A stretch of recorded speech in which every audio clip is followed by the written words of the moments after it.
বিসমিল্লাহির রহমানির রহিম। আসসালামু আলাইকুম এভরিওয়ান। জুয়েল চ্যানেল পক্ষ থেকে আপনাদেরকে আবারও অভিনন্দন ও শুভেচ্ছা।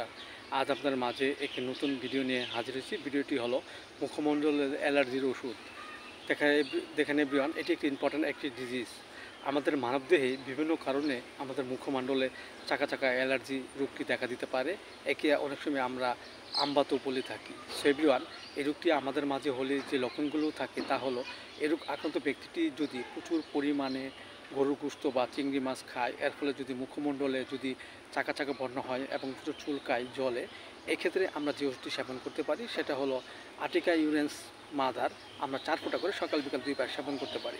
এছাড়া যদি আমরা অবিরাম পানিতে নেমে কাজ করি কিংবা দেখা যাচ্ছে যে ঠান্ডা লেগেই থাকে, এর ফলে যদি আমাদের মুখে যদি অ্যালার্জি হয় এবং প্রচুর চুলকায় জ্বলে, এক্ষেত্রে আমরা যে ওষুধটি সেবন করবো সেটা হলো রাক্সটক্স 30। আমরা 2 ফোঁটা করে সকাল বিকাল 2 বার সেবন করতে পারি।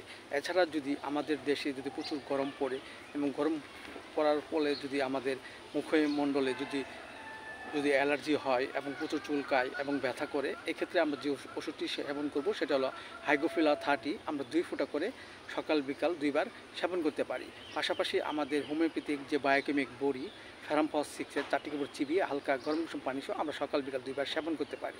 এবং এতে করে অনেক অংশে আমাদের মুখমণ্ডলের যে অ্যালার্জি যে রোগটি দেখা দিয়েছে তা আস্তে আস্তে ভালো হয়ে যাবে এবং আমাদের মাঝে সুস্থবোধতা ফিরে আসবে। পাশাপাশি আমরা পথ্য হিসেবে যা গ্রহণ করতে পারি তা হলো অ্যালার্জি জাতীয় খাবার, যেমন গরুর গোশত, চিংড়ি মাছ, পুঁটি মাছ ইত্যাদি খাবার আমরা পরিহার করব। এতে করে আমাদের মাঝে সুস্থবোধতা ফিরে আসবে এবং আমাদের মাঝে খুব ভালো ফিল তৈরি হবে। সো এভরিওয়ান, ভিডিওটি ভালো লাগলে অবশ্যই আপনারা সাবস্ক্রাইব করবেন, পাশে থাকবেন। Thank you so much.